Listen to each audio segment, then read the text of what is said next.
Seul Michel est désigné comme un archange dans la Bible Juda 9. Le préfixe « arc » se réfère à un chef, un principe ou un ange puissant. Par conséquent, Michel a atteint la position d'ange au-dessus de tous les anges et est maintenant considéré comme le premier prince du ciel selon la hiérarchie. Bienvenue à nouveau, chers amis. Aujourd'hui, nous explorerons le monde fascinant de l'archange Michel, un personnage important dans les Écritures qui joue un rôle crucial dans la lutte entre le bien et le mal.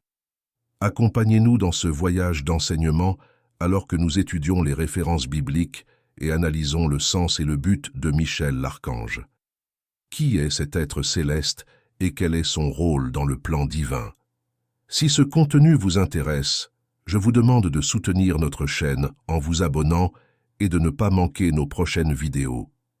Jude 1 met Michel l'archange lorsqu'il contestait avec le diable et disputait au sujet du corps de Moïse, n'osa pas porter de jugement de malédiction contre lui, mais dit « Que le Seigneur te réprimande » version King James.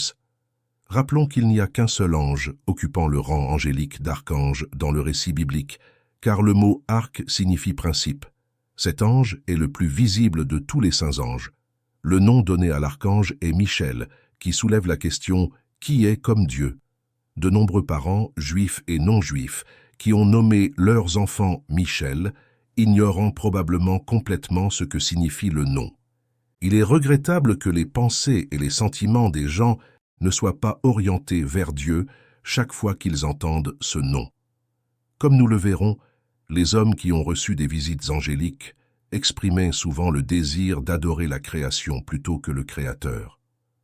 Par conséquent, il est naturel que le nom de Michel l'archange nous appelle à diriger notre regard vers le Dieu Tout-Puissant.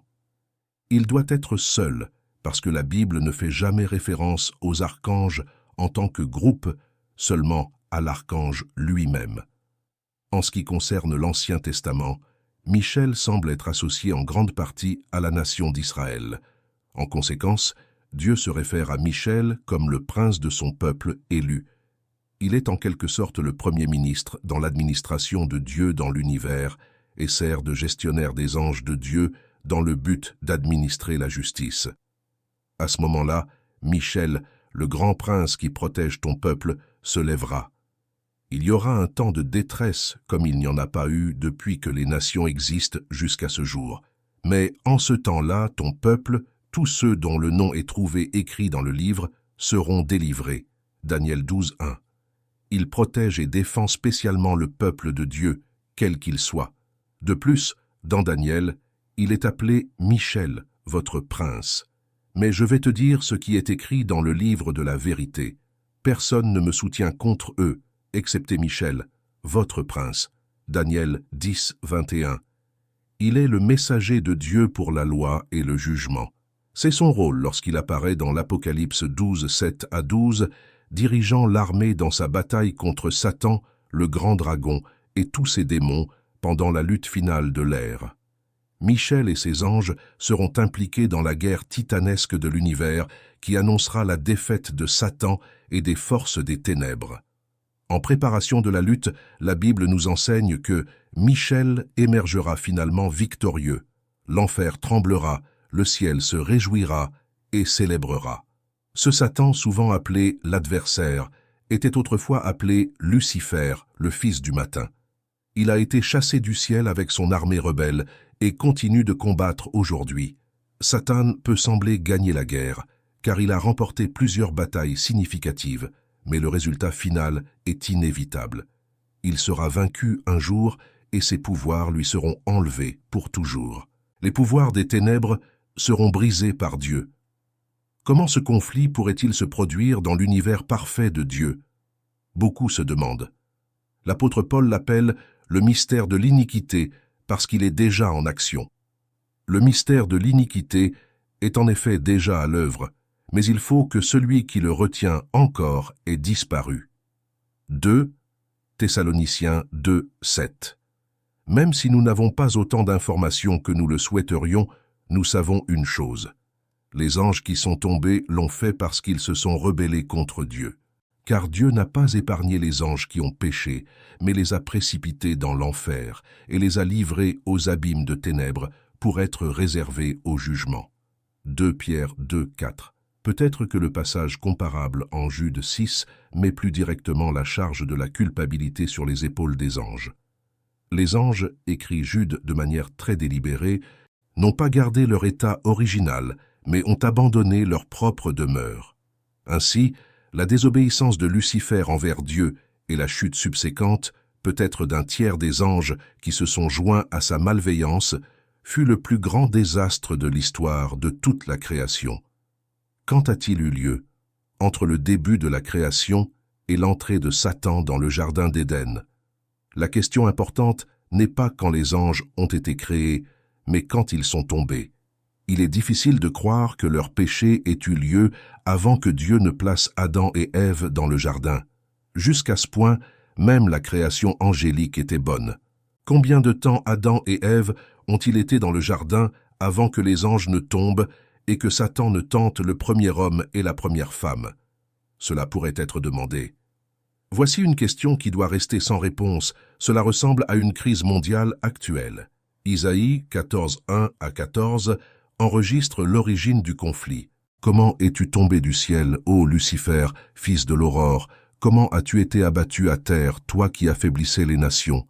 Car tu disais en ton cœur, je monterai au ciel, j'élèverai mon trône au-dessus des étoiles de Dieu, je siégerai sur la montagne de l'assemblée, au côté du nord, je monterai sur les hauteurs des nuées, je serai semblable au Très-Haut. Avant ta rébellion, Lucifer, un ange de lumière, est décrit de manière éclatante. Fils de l'homme, lève une lamentation sur le roi de Tyr et dis-lui, ainsi parle le Seigneur Dieu, tu étais le sceau de la perfection, rempli de sagesse et parfait en beauté. Tu étais en Éden, le jardin de Dieu, toutes sortes de pierres précieuses étaient ton vêtement, le sardoine, le topaze, le diamant, le chrysolite, l'onyx, le jaspe, le saphir, l'émeraude et l'or. Le jour où tu fus créé, tu étais un chérubin protecteur oint. Je t'avais placé sur la montagne sainte de Dieu.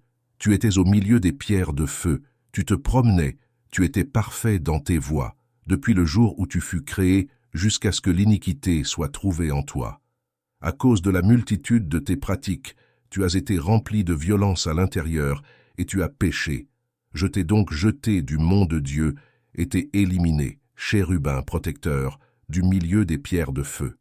Ton cœur s'est enorgueilli de ta beauté, ta sagesse s'est corrompue à cause de ton éclat.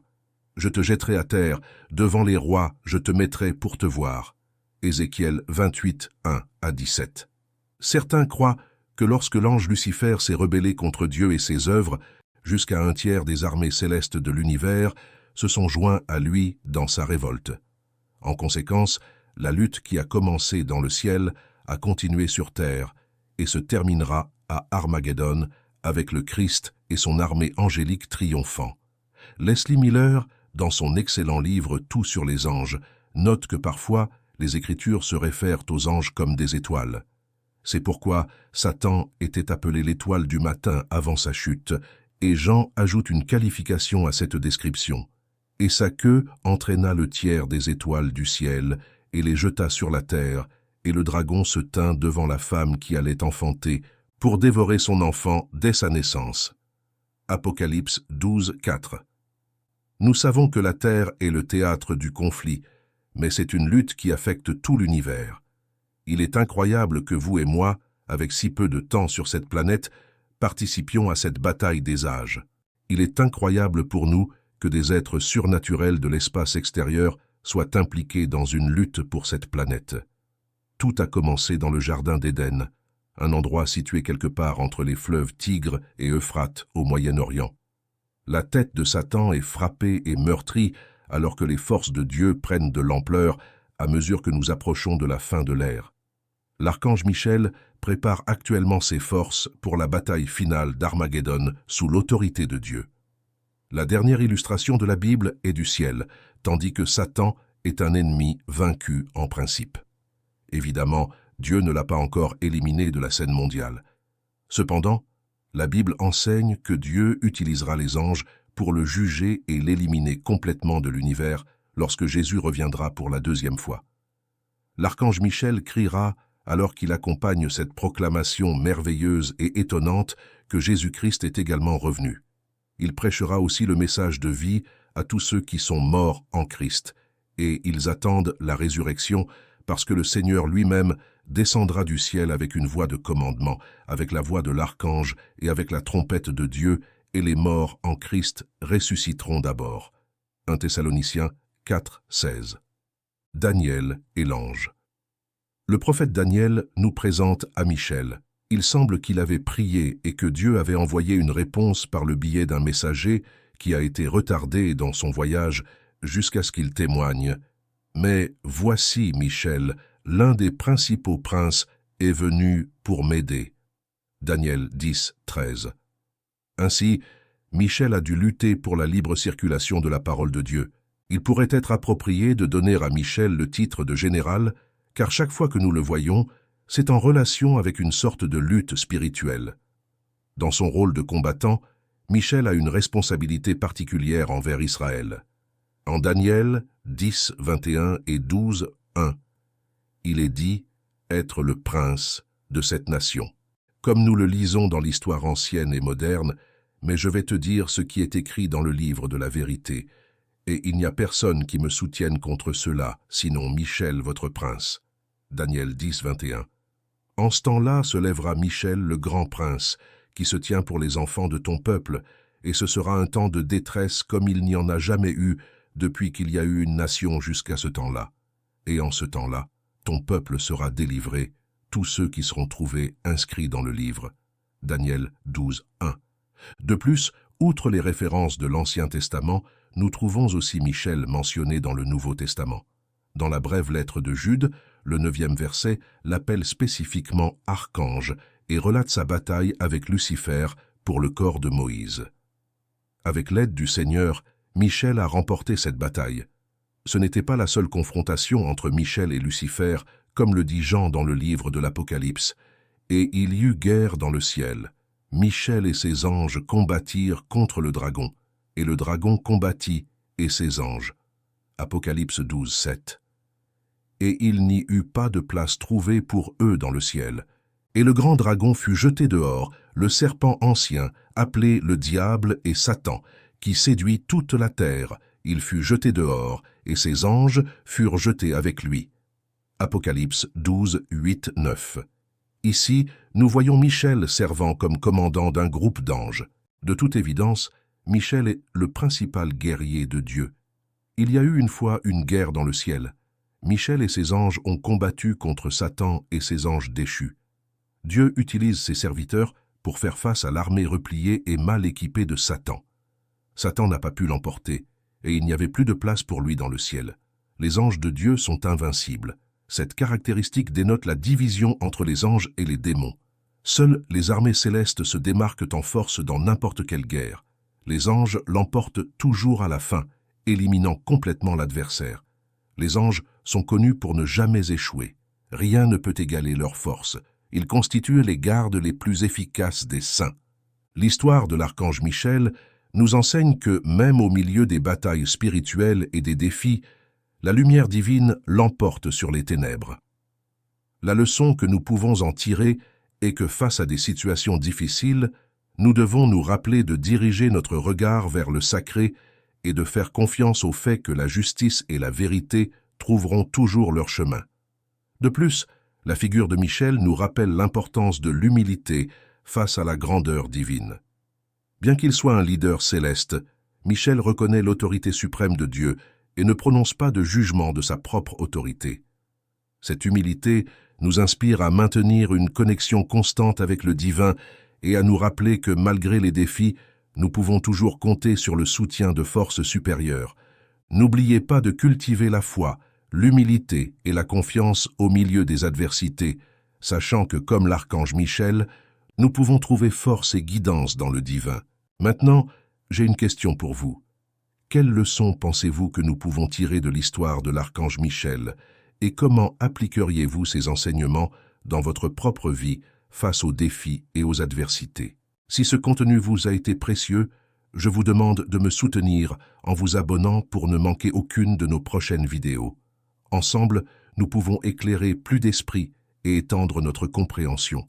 Merci d'avoir été ici jusqu'à présent et que la lumière éclaire votre chemin.